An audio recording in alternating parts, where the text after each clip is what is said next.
Some people enter your life quietly, no announcement, no warning. They just appear. And somehow, within months, you can't remember what your life looked like without them. That's how it was with Marcus. He walked into my life on a Thursday evening at a mutual friend's birthday dinner.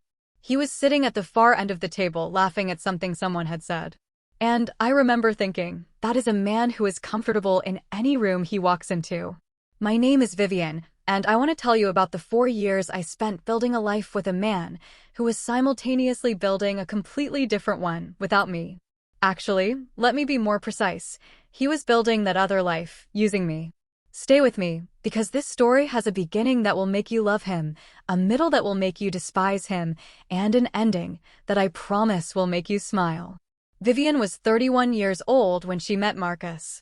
She'd spent her 20s working relentlessly as a financial analyst at a mid-sized firm. She climbed quietly and steadily. Never the loudest person in the room, but always, always the most prepared. She owned her apartment, she had savings, she had a plan. What she didn't have was someone to share it with. Not for lack of trying, she'd been in relationships before, 2 serious ones. Both ended the same way. The men she chose were either intimidated by her independence or too comfortable relying on it. She'd almost made peace with the idea that maybe the life she'd built was the life she was meant to live alone. When she saw a problem with a solution, she solved it. She offered to help cover his tuition, not as a gift, she said carefully, but as an investment in their future, because by then, they were talking about a future, a shared one. Marcus held her face in his hands when she told him, and he said she was the most remarkable woman he'd ever known. He said he'd spend the rest of his life making sure she never regretted it. She believed him. Why wouldn't she? He'd given her no reason not to. She paid the first semester up front, $4,200. She paid the second semester 4 months later, and the third, with barely a thought, because by then Marcus had moved into her apartment, and their life together felt so natural, so inevitable, that the money felt like nothing more than a detail. People invest in things they believe in. Vivienne believed in Marcus. He graduated 2 years later, and she was in the front row, holding flowers, wearing a yellow dress he'd told her was his favorite. He found her in the crowd after the ceremony, lifted her off the ground, and whispered in her ear, "None of this would exist without you." She cried, happy tears, the kind that come when something you worked quietly toward finally becomes real. He proposed 6 weeks after graduation, on a Sunday morning, with no grand gesture, just the two of them in the kitchen, coffee on the stove, sunlight coming through the window, and Marcus, on one knee, with a ring he'd apparently been hiding for 3 months. She said yes, obviously. The planning began immediately: venue deposits, guest lists, dress fittings, and catering consultations. Vivienne handled most of it, not because Marcus was absent, he was enthusiastic and present and full of opinions, but because she was the organized one. She was the one who made things happen. That was simply who she was. The wedding was set for 14 months away. Everything was on track. Everything felt perfect. And that is exactly when things began to fall apart, not dramatically, not with a scene or a confrontation, but quietly, the way the most dangerous things always begin. She noticed the first thing in October. They'd been engaged for 4 months, and she was looking for the car insurance document on his desk, something he'd asked her to find, and she came across a receipt from a restaurant she didn't recognize, dinner for 2, on a Tuesday evening, 3 weeks earlier, when Marcus had told her he was working late on a pitch. She stared at it for a long moment, remembering the way he'd spoken about his work, and then she put it back, exactly where she found it.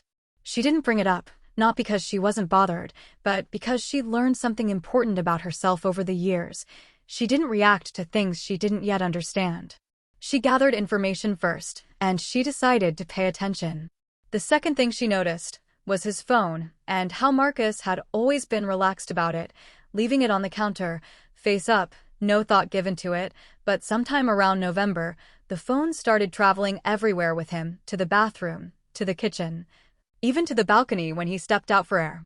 She noticed, and she said nothing. The third thing she noticed was a name, Danielle. It appeared once in a conversation, casually, as a work contact he mentioned in passing, something about a branding project, and Vivienne filed the name away without reacting.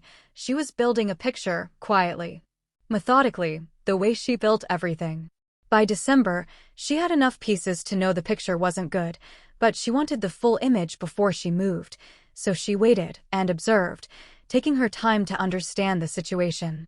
The second phone appeared on a Friday. She wasn't snooping, and she wants to be clear about that. She had no habit of going through his things, and she'd always believed that trust meant not needing to verify. But Marcus had left his gym bag open on the bedroom floor, and when she picked it up to move it, something slid out and landed face up on the floor. A phone. Not his usual phone, a different one, a second one. She picked it up, and it was locked, but the screen had lit up when it fell, and for just a moment, before it went dark again, she saw the preview of a message, 4 words, and she didn't need more than 4 words. She set the phone down on the bed, straightened up, and walked to the kitchen, where she poured herself a glass of water, and she stood at the window, looking out at the city, for a very long time. She didn't cry. She didn't call anyone, and she didn't confront Marcus when he came home 20 minutes later, gym bag over his shoulder, kissing her cheek, asking what was for dinner. She smiled at him, made dinner, and sat across from him at the table they'd picked out together at a Saturday market 18 months ago. And she made a decision. 90 days, a significant amount of time, and yet, it was all she would give herself. She'd give herself 90 days, not to forgive, not to decide whether to stay, but to gather everything she needed, protect everything she'd built, and make sure that when she finally moved, she moved in a way that he'd feel for the rest of his life.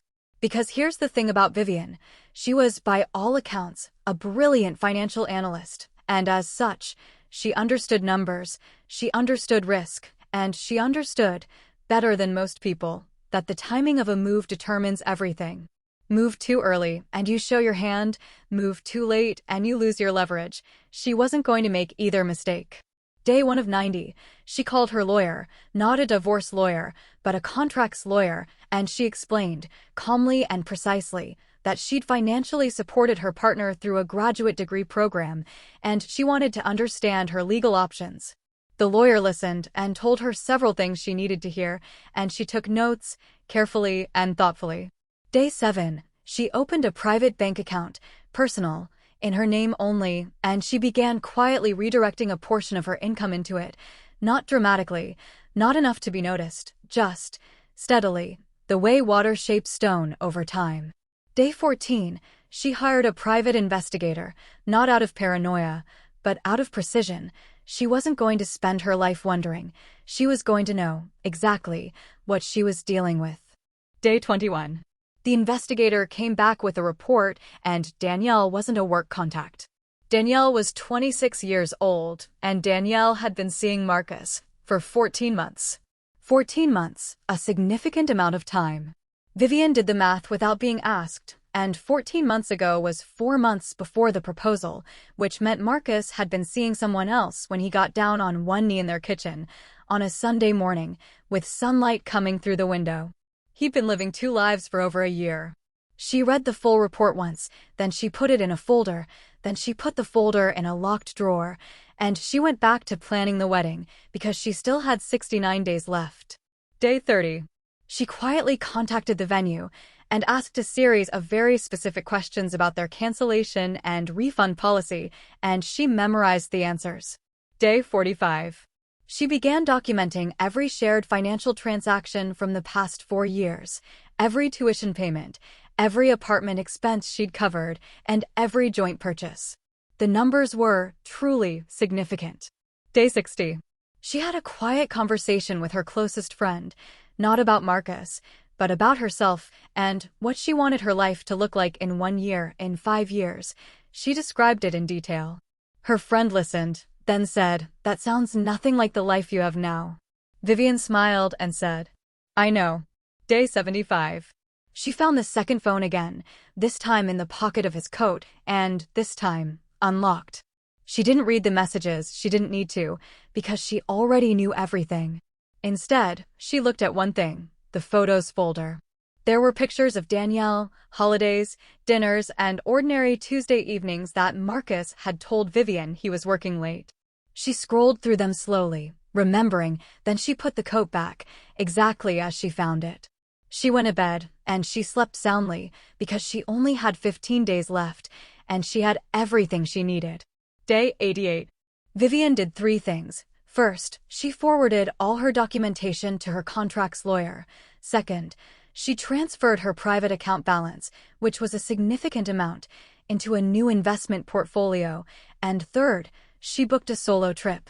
A 7-day trip to a country she'd always wanted to visit, leaving the day after day 90. Day 89. She canceled the wedding venue, quietly, on her lunch break, and she recovered 60% of the deposit, based on the cancellation terms she'd memorized 40 days earlier. Then, she canceled the catering, the photographer, and the florist, one by one, methodically, and each cancellation took approximately 7 minutes. She was back at her desk within the hour, and it was truly a sense of relief. Day 90.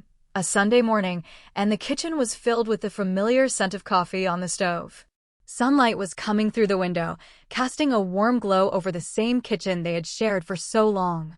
Marcus came downstairs in his usual way, relaxed, unhurried, reaching for a mug, but his calm demeanor was about to be disrupted. Vivienne was sitting at the table, and in front of her was the folder containing the investigator's report, the financial documentation, and the lawyer's letter. Marcus saw the folder, and he stopped moving, his eyes fixed on it, sensing that something was amiss.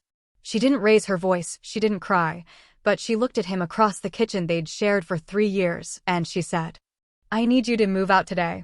He started to speak, but she held up one hand, and she said, "I know about Danielle, and I've known for 63 days. I also know about the 14 months before that, and I've spoken to my lawyer. The documentation for the tuition repayment agreement is in this folder, and you'll find the bank details on the last page." She paused, then continued, "I expect the first payment within 30 days. Marcus sat down slowly. Like the air had left him, like the floor had shifted. He said her name. She stood up, and she picked up the folder, and she said one more thing before she walked out of that kitchen. She said, "I want you to know that I don't hate you. Hating you would mean you still have power over me, and you haven't had that for a very long time." She walked to the bedroom, and she heard him behind her, saying things, the way people say things when they realize the door is already closed. She packed a bag, and she went to her mother's house for 2 nights. And on the 3rd day, she came back to her apartment, her name on the lease, her name on everything that mattered. Marcus was gone. She stood in the middle of her living room and looked at the space he used to occupy, remembering. She felt something she hadn't expected to feel, not relief, not sadness, but something quieter than both. Clarity, the kind that only comes when you stop lying to yourself about what you already know. The weeks that followed weren't easy. Let's not pretend they were. There were nights that were harder than she expected, and moments she picked up her phone intending to call him and had to remind herself why she didn't. There was grief, real grief, not for Marcus specifically, but for the version of the future she'd believed in, for the Sunday mornings and the shared coffee, and the life she'd been so carefully building. She let herself feel it fully, because she learned the hard way that unfelt grief doesn't disappear, it just goes underground, and underground things have a way of surfacing at the worst possible moments. So she felt it, all of it, and then, slowly, she began to build again. The solo trip happened. It lasted 7 days, and she went alone, she ate alone, she walked through streets she'd never seen. And she felt something she hadn't felt in a long time, herself, fully, uncompromisingly, herself. No performance, no managing someone else's emotions, no quiet adjustments to make someone else more comfortable in the space she'd created. Just her and the world, and an appetite for what came next. 3 months after Marcus moved out, Vivienne was promoted, and her new title, senior analyst, was a position she'd been working toward for 2 years, so her colleagues took her to dinner, and they toasted her, but it was, truly, the laughter that followed that was, genuinely, a beautiful thing, for the first time in longer than she could pinpoint. 6 months after Marcus moved out, She received the first repayment installment, and she didn't feel triumphant, but rather, she felt accurate, like a number that had been wrong for a long time had finally been corrected, and that was, somehow, a comforting thought. 8 months after Marcus moved out, she heard through a mutual friend that Danielle had ended things with him, apparently because he'd been seeing a third person, and the mutual friend told her this expecting a reaction, but Vivienne simply nodded and said, "Some people are only capable of being one version of themselves," and then she changed the subject, because Marcus was no longer a chapter she was reading, but rather, he was a chapter she'd finished, closed, filed, and learned from. 1 year after that Sunday morning in the kitchen, Vivienne sat on the balcony of her apartment, with a glass of wine in her hand, and the city spread out below her. She thought about the woman who had sat at a dinner table 4 years earlier, slightly lonely, slightly guarded, wondering if the life she'd built was the life she was meant to live alone. She smiled at her, and as she did, she realized that woman had been brave in ways she hadn't even understood at the time, brave enough to love fully, and brave enough to trust completely, brave enough to build something real, even knowing that real things can break. And she thought, brave enough, when it broke, to look at the pieces clearly, protect herself precisely, and rebuild without bitterness. It was truly a remarkable thing, and in fact, that's not a small thing, that's everything. She took a sip of her wine, and then she looked at the city, remembering, and she thought about what she was going to do next, not with Marcus, not in response to Marcus, just next, the next chapter, the one that belonged entirely to her. Because here's what they never tell you about the people who betray you. They think they're taking something from you, and they think the story ends with them walking away. They don't understand that for certain kinds of people, the real story doesn't begin until they leave. Marcus thought he got away with something. He thought the last laugh was his. He didn't understand what Vivienne understood, that the last laugh belongs to the ones still standing, still building, and still becoming. If this story sat with you, if something in it felt truly familiar, you're not alone, and you are nowhere near finished. Subscribe to the Last Laugh Stories and receive new stories every single week. We follow every story, all the way to the end, and the end is always, always worth waiting for.